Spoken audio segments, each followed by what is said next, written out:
Hello, അപ്പോൾ എല്ലാവർക്കും നമ്മുടെ പുതിയൊരു വീഡിയോയിലേക്ക് സ്വാഗതം. അപ്പോൾ ഇന്ന് നമ്മൾ വാഴക്കൂമ്പ് തോരനാണ് ഉണ്ടാക്കുന്നത്. അപ്പോൾ നമ്മുടെ നാട്ടിലൊക്കെ വാഴക്കൂമ്പെന്നാണ് പറയുന്നത്, പല സ്ഥലങ്ങളിലും പല പേരിലാണ് അറിയപ്പെടുന്നത്. അപ്പോൾ നമുക്ക് വാഴക്കൂമ്പിൻ്റെ മുകളിൽ നിന്ന് 2-3 പോള മാറ്റിയതിന് ശേഷം ഇതുപോലെ കൊത്തി അരിയാം.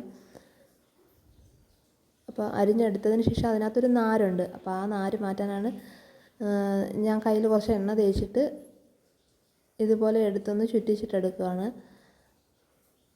ഇതുപോലെ ചുറ്റിച്ചെടുക്കുമ്പോൾ ലാസ്റ്റ് നമ്മുടെ കയ്യിൽ ആ നാര് വരും. ഇതുപോലെ അല്ലാതെ വേറെ രീതിയിലും എടുക്കാറുണ്ട്, പക്ഷേ അതൊന്നും എനിക്കറിയത്തില്ല. എനിക്കിങ്ങനെ എടുക്കാനേ അറിയത്തുള്ളൂ.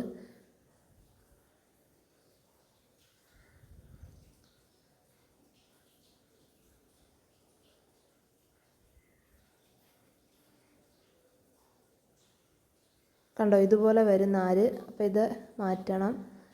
അതുപോലെ ചെയ്തെടുത്തെല്ലാം. അപ്പോൾ അതിനകത്തേക്ക് പച്ചമുളകും സവാള അരിഞ്ഞത് ചേർത്ത് നമ്മുടെ തോരൻ്റെ അരപ്പും കൂടി ചേർത്ത് നന്നായിട്ടൊന്ന് മിക്സ് ചെയ്തെടുക്കാം.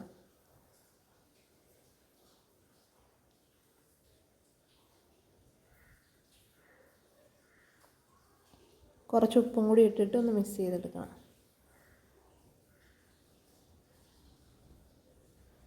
നമുക്ക് കടുക് വറുത്തെടുക്കാം.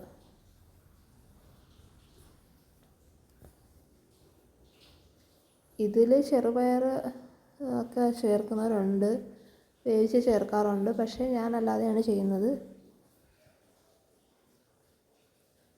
ഇതൊക്കെ നമുക്ക് വീട്ടിൽ ഓർഗാനിക്കായിട്ട് കിട്ടുന്ന പച്ചക്കറികളാണ്, അതുകൊണ്ട് പേടിക്കാതെ നമുക്ക് എല്ലാവർക്കും കഴിക്കാം.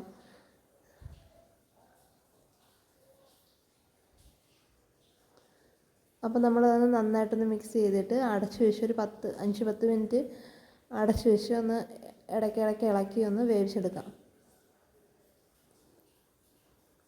അപ്പോൾ നമ്മുടെ തോരൻ ഇവിടെ റെഡി ആയിട്ടുണ്ട്. എല്ലാവരും ഒന്ന് ട്രൈ ചെയ്ത് നോക്കുക. ഇഷ്ടപ്പെട്ടാൽ സപ്പോർട്ട് ചെയ്യുക.